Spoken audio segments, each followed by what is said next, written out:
Small things. I'll go quickly. Okay, so the next thing in your packet is the media release form, and I know we touched on that earlier. And we have tailored this so that it has the program Engage at CCA at the top. The one thing that we do ask is that you make sure you fill in your course title on this form so that we know who these belong to when they come back to us. Because frequently we get them back that just say Engage and we really have no idea who's signed them. That we use for both our students and the outside partners. Correct. Anybody at all that is participating in the project. So it should be students, any outside partners, and it doesn't necessarily just mean anybody who's going to be on camera doing something for you. It could be for their, it also includes their artwork as well. So if you're showing any of the work that they've done, whether they're in the picture or not, we still need this media release. So again, anybody that's in the project, just go ahead and get them to sign off on this. And that gets returned You've got a to question, us. Christy. Oh, sorry, yes. So, I mean, when I have my students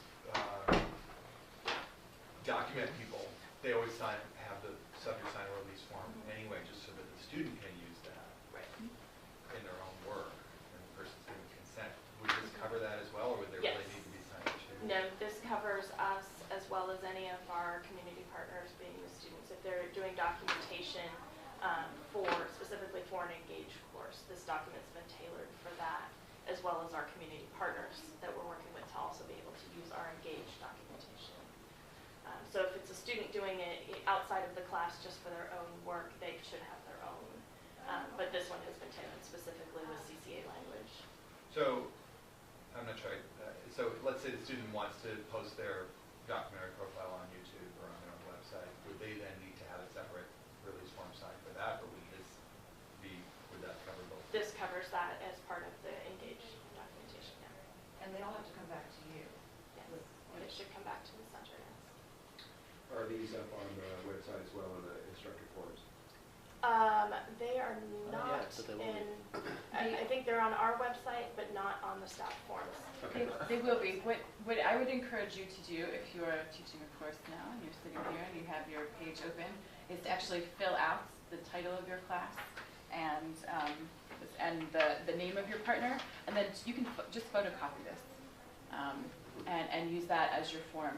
But it will also be made available as a PDF on the landing page. So when you go to the center.cca.edu and you click Engage, I'll put it at the top, just for you guys right now. Yeah. Yeah, some of these forms, they're basically the same forms that CCA uses, but they've been tailored to the Engage program. And so they're not always the exact ones that are on the staff forms. And so that the media release form is one of them. The next form is a release and hold harmless agreement, and this one has also been tailored to the Engage program. What we did is, you guys have the field trip forms. This is basically the field trip form.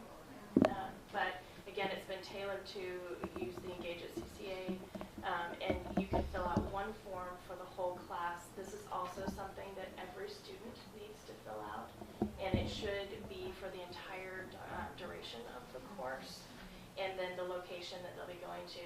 This saves you from having to either do one for every field trip or having to do one and list all of your field trip dates if you don't really know what they are. So this kind of covers you. If last minute you're going to take, a quick field trip someplace during a class, you don't have to worry about the forms. You're covered with one form at the beginning. And these also should come back to the center. And again, this one is filled out by every student individually? Correct. Yeah. Do you doesn't have to do the releases, but in terms of reimbursement, do you reimburse students for transit to the community partner site? We do not. And that's in the MOU that all of the students, and it's something you should be letting your students know at the beginning, that they're responsible for getting their own transportation to a site if the class isn't taking care of that, and also for financing it themselves. And the exception to that would be if we did get a grant and transportation was part of it, like if you needed to rent a van or something on that order. So that would be the exception, but as a rule, no, they need to finance their own. I was gonna say, just for my own experience, make sure if you, especially like kind of mom and pop place, when you get a receipt from somebody, they've actually written paid on it. Because a lot of times it won't say paid, it'll be the invoice, you think it's a receipt, you turn it into a business office and they look at it, there's like, nowhere here does it say paid.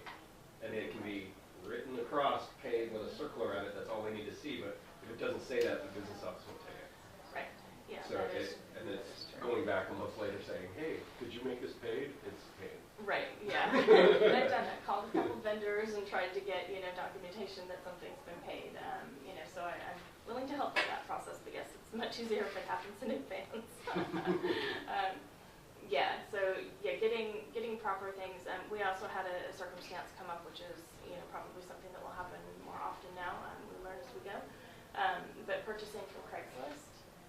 And so it's really, really hard to get a receipt and have it actually shown that, you've paid somebody and all of that. It's very complicated.